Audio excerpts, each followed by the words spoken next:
52 degrees. In a hole in my own backyard, on a day the thermometer on my porch read 91. No compressor, no fridge motor humming, no power bill climbing. Just dirt, a few boards, and gravity doing all the work. I stood down in that hole the first time I checked the temperature, and I actually took my phone out to double-check the reading, because it didn't feel possible that it could be that cold that close to the surface on a day that hot.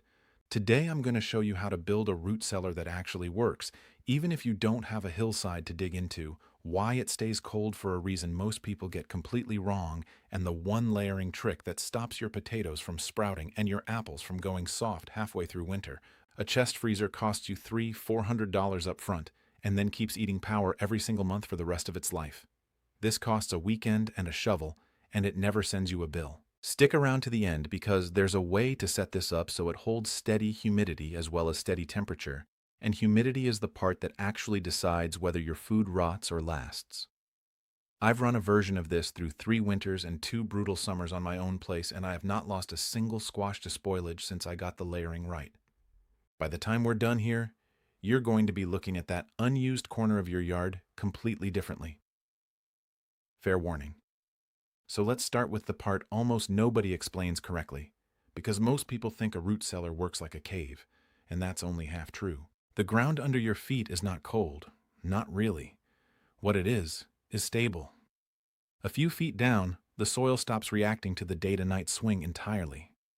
It doesn't care that it hit 91 on your porch this afternoon. It's still catching up to whatever the average temperature was 2 or 3 months ago. That's the whole secret. You're not digging down to find cold. You're digging down to find a temperature that refuses to move. That's why a root cellar dug 4 feet down can sit in the low 50s in the middle of July and the low 40s in the middle of January, with barely any swing between the two. The soil above you is acting like a flywheel, soaking up heat so slowly and releasing it so slowly that by the time summer's warmth finally reaches root cellar depth, it's already almost fall again.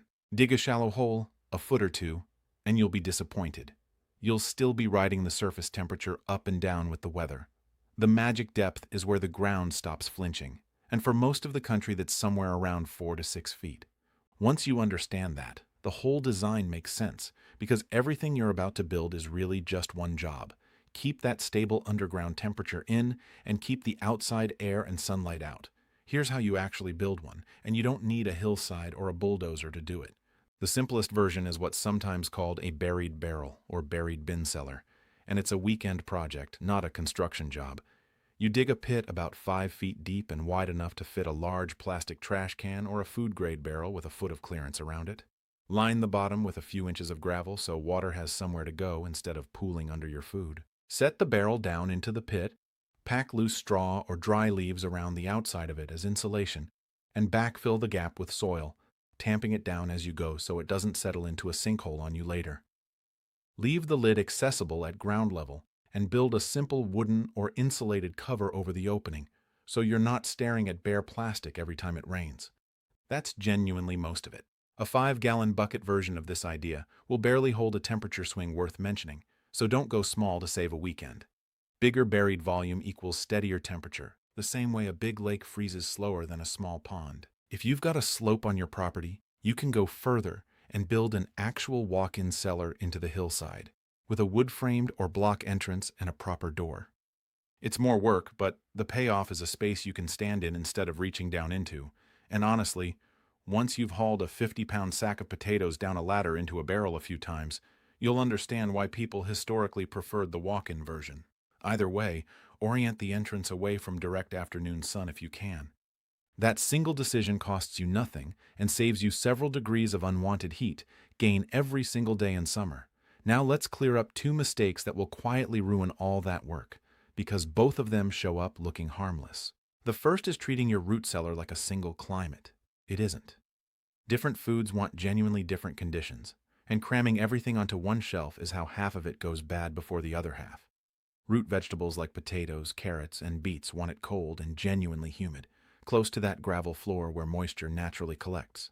Onions and garlic want the opposite, cool but dry, so they belong up high near the entrance where a little air movement keeps the humidity down around them. Apples want cold and humid too, but they release a gas called ethylene as they ripen that speeds up spoilage and everything stored near them, so they need their own crate, not a shared shelf with your potatoes. Mix all of that together in one bin and you're not storing food. You're running an experiment in what rots first. The second mistake is sealing the whole thing up airtight and calling it done. People do this because it feels like it should trap the cold better, and it backfires every time. Without any airflow at all, the humidity that builds up from the food itself and the damp soil around you has nowhere to go, and you end up with mold creeping across everything within a couple of weeks. You want a small vent pipe running from near the floor to the surface, and a second one up near the ceiling of the space.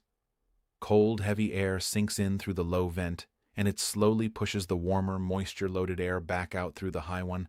It's not a fan, it's not electric, it's just physics doing a very slow, very quiet job of turning the air over.